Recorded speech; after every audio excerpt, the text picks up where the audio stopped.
नमस्कार दोस्तों, पारा शिक्षक मानदेय को लेकर के अभी अभी एक बहुत ही बड़ी अपडेट आ रही है और ये जो अपडेट है काफ़ी ज़्यादा इम्पोर्टेंट होने वाला है। जहाँ पे आज हम लोग बात करने वाले हैं मानदेय को लेकर के। मानदेय रुका, अप्रैल का जो पेमेंट है उसको लेकर के न्यू रूल लागू, सैलरी अटक सकती है, तुरंत करें आप, नहीं तो नुकसान होगा आपका। आखिर कौन सा काम है जो आपको तुरंत करना होगा, नहीं तो फिर आपका मानदेय वो रुक जाएगा। सबसे पहले आप ध्यान दीजिए यहाँ पे, और आपको कई सारे पॉइंट है जो आज मैं आपको आज की इस वीडियो में बताने वाला हूँ, जो ध्यान दीजिएगा आप लोग। सबसे पहले देखिएगा कि क्या मार्च और अप्रैल का मानदेय अटक सकता है, यानी कि आपका जो मार्च और अप्रैल का जो मानदेय वो अटक सकता है। क्या सिर्फ एक गलती की और सैलरी रुक जाएगी? और क्या अब सरकार ने नया ऐसा नियम लागू कर दिया है जिससे कुछ लोगों का पैसा मिलेगा और कुछ लोगों का नहीं मिलेगा? आखिर किन लोगों का पैसा मिलेगा, आखिर किन लोगों का पैसा नहीं मिलेगा, आज के सेशन में मैं आपको डिस्कस करने वाला हूँ। ध्यान दीजिएगा आप लोग। अगर आप झारखंड पारा शिक्षक है तो यह वीडियो काफ़ी इम्पोर्टेंट है आपके लिए और बहुत ही ज़्यादा ज़रूरी मैसेज है। ध्यान दीजिएगा। नमस्कार, वेलकम है आपका फिर से टॉप ज्ञान से, ठीक है ना। तो यहाँ पे देखिएगा मार्च का जो पैसा अभी हम बात कर रहे हैं, मार्च का जो पैसा अभी तक नहीं आया और अप्रैल का भी अभी पेंडिंग है, ठीक है ना। यानी कि कुल 2 मंथ का जो पेमेंट है आपका पेंडिंग है, समझ रहे। मार्च का तो आया ही नहीं, अप्रैल का आपका पेंडिंग है। देखिए आखिर देरी क्यों हो रही, तो कब पैसा मिलेगा, और अगर अपने अब्सेंटी नहीं दिया है तो क्या होगा? जाहिर सी बात आपके मन में सवाल तो हो रहा होगा, अगर हम अब्सेंटी नहीं देते हैं तो क्या होगा, और देरी आखिर क्यों हो रही, आखिर अभी तक मिल जाना चाहिए, कब तक मिलेगा? ये सवाल आपके मन में लगातार पूछ रहे होंगे और अपने मन में सवाल का जवाब भी ढूंढ रहे। हालांकि पिछला वीडियो मैंने बताया था, बहुत सारे लोग अलग अलग तरीके से राय दिया, अपनी बातों को रखा, इसलिए मुझे इस वीडियो को बनाना पड़ रहा है। ध्यान दिए तो सारा जानकारी आपको इस वीडियो में मिलने वाला है। तो यहाँ पे देखिएगा पॉइंट नंबर 1, एब्सेंटी का जो सिस्टम है। तो आपको पता होना चाहिए एब्सेंटी का सिस्टम, समझ लीजिए बहुत सारे लोग नहीं समझ पाते, बहुत सारे लोग को पता भी नहीं होता। तो कुछ ज़िले में आपका 21 मतलब कि 21 से 20 तारीख तक आपका एब्सेंटी लेते हैं, लेकिन अधिकतर ज़िला आपका 25-24 का है ना, 25 से आपका 24 तक का आपका मतलब कि सारी प्रक्रिया कंप्लीट कर देते हैं। सबका ज़िला अलग अलग, मतलब कि बहुत सारे ज़िलों में आपका 20 से 21 को होता है और बहुत सारे ज़िलों में 24-25 को होता है ना। यानी कि अब 24 तारीख खत्म हो चुकी है, मतलब कि अब लेट करने वालों के लिए समस्या शुरू हो सकती है, ठीक है ना। जाहिर सी बात है, अब आज का 24 तारीख खत्म हो गया तो लेट तो होगा, यानी कि आपको दिक्कत तो होगा ही होगा। जो टाइम दिया गया टाइम से काम नहीं करेंगे तो दिक्कत तो होनी ही है, ठीक ना। चलिए आगे बात करते हैं।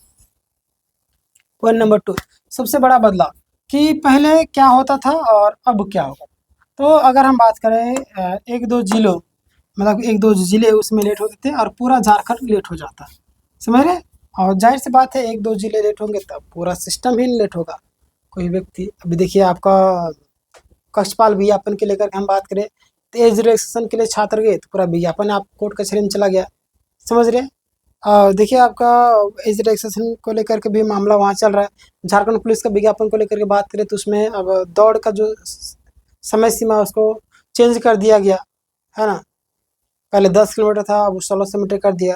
उसमें भी आपका क्या कहते हैं वापस ले, यानी कि थोड़ा सा गलती, कोई व्यक्ति अगर जा रहा है तो पूरा सिस्टम, पूरा विज्ञापन को ही गड़बड़ कर देते हैं ना। तो यहाँ पे उस तरीके से यहाँ पे एक दो जिले लेट हो रहे, पूरा झारखंड के जितने भी जिले उसमें भी आपको लेट हो। लेकिन अब नया नियम लागू हो चुका, अब जो आपका नया नियम लागू हुआ, और नया नियम क्या है, जो समय पर एब्सेंटी देगा, समझ रहे, जो भी समय पर एब्सेंटी देगा उसका पैसा पहले मिलेगा, समझ रहे।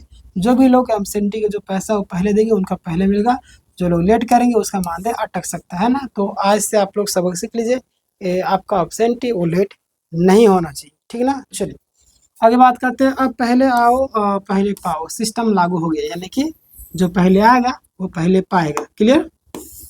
वही चीज़ बात करते हैं पॉइंट नंबर 3 में कि एब्सेंटी नहीं देने पर असर क्या होगा। तो अगर आपने एब्सेंटी अभी तक जमा नहीं किया है ना, यानी कि एब्सेंटी अगर नहीं जमा किया है तो आपका मानदेय यानी सैलरी आपका रुक सकता है, लेकिन ईपीएफ का पैसा ज़रूर आएगा, ठीक है। मानदेय वगैरह रुकेगा लेकिन इधर का जो पैसा आपका आ जाएगा, ठीक ना। चलिए आगे बात करते हैं। ईपीएफ हर हाल में जाएगा, सैलरी एब्सेंटी पर आपका डिपेंड करेगा, समझ रहे। जाहिर सी बात है एब्सेंटी अगर जमा ही नहीं करेंगे तो फिर कैसे आपका प्रक्रिया आगे बढ़ेगा ना। उस पर डिपेंड पड़ेगा। यानी पॉइंट नंबर 4 में असली समस्या क्या है, तो पूरे झारखंड की बात करें ना, पूरे झारखंड में सिर्फ 1-2 जिले लेट करते हैं, लेकिन पूरा राज्य इसका भुगतान करता है ना। पूरे राज्यों को, पूरे मतलब कि झारखंड राज्य के जितने भी जिले सभी को भुगतान करना पड़ता है। अब सरकार ने नया सिस्टम बनाया है ना, इंडिविजुअल बेस्ड आपका पेमेंट है ना, यानी कि अब जो आपका अलग अलग हो गया, ठीक ना। पॉइंट नंबर 5 में फाइल की जो स्थिति है, तो फाइल आपका मुख्यमंत्री के पास भेज दिया गया है। 2-3 यानी कि कार्य दिवस में वापस आने की भी काफ़ी ज़्यादा उम्मीद बनी है। अभी तक अगर आवंटन की बात करें है ना, फंड अलॉटमेंट अलोकेशन, तो शायद अभी तक नहीं हुआ है, लेकिन घबराने की ज़रूरत नहीं है। प्रक्रिया आपका चल रहा है, जैसे कंप्लीट हो गया आपके पास चला जाएगा। क्लियर, आगे बात करते हैं। जब तक साइन नहीं होगा तब तक सैलरी नहीं मिलेगी, समझ रहे। जब तक आपका साइन नहीं होगा तब तक जो आपका सैलरी वो भी आपका नहीं मिलेगी, ठीक है ना। चलिए आगे बात करते हैं। पॉइंट नंबर 6, मार्च और अप्रैल का जो मानदेय है, मार्च और अप्रैल का जो मानदेय है, मार्च का जो पैसा अभी तक नहीं मिला है, और अप्रैल में भी है ना, अप्रैल भी आपका पेंडिंग हो गया है, ठीक है। मार्च का पैसा अभी तक नहीं मिला और अप्रैल भी आपका पेंडिंग हो गया है, यानी कि पहले मार्च से भुगतान होगा और फिर आपका अप्रैल का, समझ रहे। पहले आपका मार्च का, फिर आपका अप्रैल का भुगतान होगा। चलिए आगे बात करते हैं हम लोग। दोनों के बीच में आपका लगभग 1 सप्ताह का अंतर रहेगा, समझ रहे हैं। 1 सप्ताह का 1 वीक का आपका अंतर देखने को मिलेगा। पॉइंट नंबर 7 में आप देखिए कि संभावित जो भुगतान है, समझ रहे। अप्रैल का जो मानदेय लगभग 12 से 14 तारीख तक बताई जा रही है ना, लगभग आपका फर्स्ट में है ना, 15 दिन आप रख लीजिए।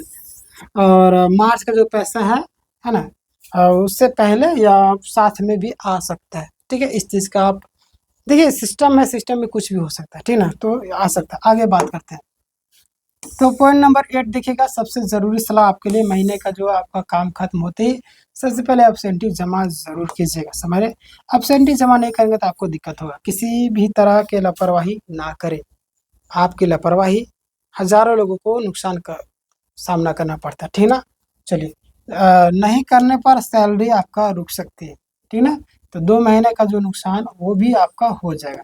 क्लोजिंग लाइन आपके लिए ध्यान देगा, तो जितने भी लोग हैं ना, समय पर, समय बदल चुका है, और जो समय पर एब्सेंटी नहीं जमा करते हैं ना, जो समय पर एब्सेंटी नहीं जमा देते हैं वही समय पर पैसा मतलब कि जो है ना नहीं पाएंगे, बाकी जो समय पर देंगे वो आपका टाइम पर पैसा मिलेगा उनको, ठीक है ना। अगर आपने अभी तक एब्सेंटी जमा नहीं किया तो तुरंत कर दीजिए, वरना आपको मार्च का और अप्रैल का जो पैसा है अटक सकता है, ठीक है। तो वीडियो को अच्छा लगे तो लाइक कीजिए, शेयर कीजिए, सेशन के मिलते हैं अगले वीडियो में। कई चीज़ें यहाँ पे लिखा हुआ है। तो ये था आज का पूरा अपडेट। पारा शिक्षक को लेकर के भी आपके मन में सवाल होगा, यानी कि पारा मतलब कि जो समायोजन वाला जो केस चल रहा था ना, समायोजन का जो केस है उसको लेकर के जो बातें निकल कर, अभी तक कोई फैसला नहीं आया है। जैसे कुछ इन्फॉर्मेशन मैं आपको अपडेट के माध्यम से बता दूंगा। फिलहाल के लिए समायोजन का जो मामला है वो रिजर्व है। रिजर्व मतलब कि उसमें देखेगी, सारी चीज़ों को समझेगी, फिर आपको उसके अनुसार फैसला देगी। तो अभी तक तो दे देना चाहिए, बट अभी तक नहीं मिला है, तो टेंशन ना लीजिए, कुछ दिन में आपको देखने को मिल जाएंगे, ठीक है।